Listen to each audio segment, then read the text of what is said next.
जगन्नाथ मु Madhusmita Sahu PG department of yoga. आज पवित्र रथयात्रा उपलक्षे आसतु शुणा भगवद गीतार किछि महत्व बाणी। जदा जदा हि धर्मस्य ग्लानिर्भवति भारत अभ्युत्थानं धर्मस्य तदात्मनं सृजाम्यहम्। हे भरतवंशज, ଯେଉଁଠାରେ ଏବଂ ଯେତେବେଳେ ଧର୍ମର ଗ୍ଲାନି ଦେଖାଯାଏ ଏବଂ ଅଧର୍ମର ଅଭ୍ୟୁତ୍ଥାନ ହୁଏ ସେତେବେଳେ ମୁଁ ଅବତରଣ କରେ। ପରିତ୍ରାଣାୟ ସାଧୂନାଂ ବିନାଶାୟ च ଦୁଷ୍କୃତାଂ ଧର୍ମ ସଂସ୍ଥାପନାर्थाय ସମ୍ଭବାମି ଯୁଗେ ଯୁଗେ।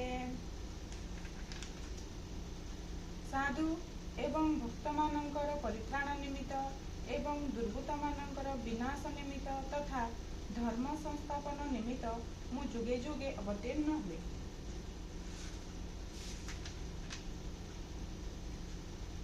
ଜନ୍ମ କର୍ମ च मे दिव्यमेव ଯବେତି ତତ୍ତ୍ୱତଃ त्यक्त्वा देहं पुनर्जन्म नैति मामेति स अर्जुन। हे अर्जुन, जे मोर जन्म अकर्मर विशुद्ध भाव को जाने से शरीर त्याग कला परे ए भौतिक जगत रे आउ जन्म निये नाही, से मोर दिव्य शाश्वत धाम प्राप्त हुए।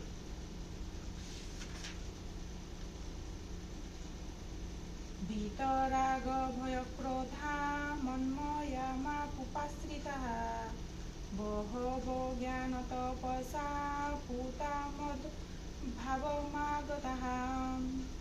अतीत रे अनेक लोक राग द्वेष भय और क्रोधरु मुक्त होई मो ठारे संपूर्ण रूपे युक्त होई एवं संपूर्ण रूपे मोर शरण रे आसी मो ज्ञान लाभ करी विशुद्ध होइछन्ति एवं एही प्रकारे सेमाने समस्ते मोर दिव्य प्रेम लाभ करछन्ति।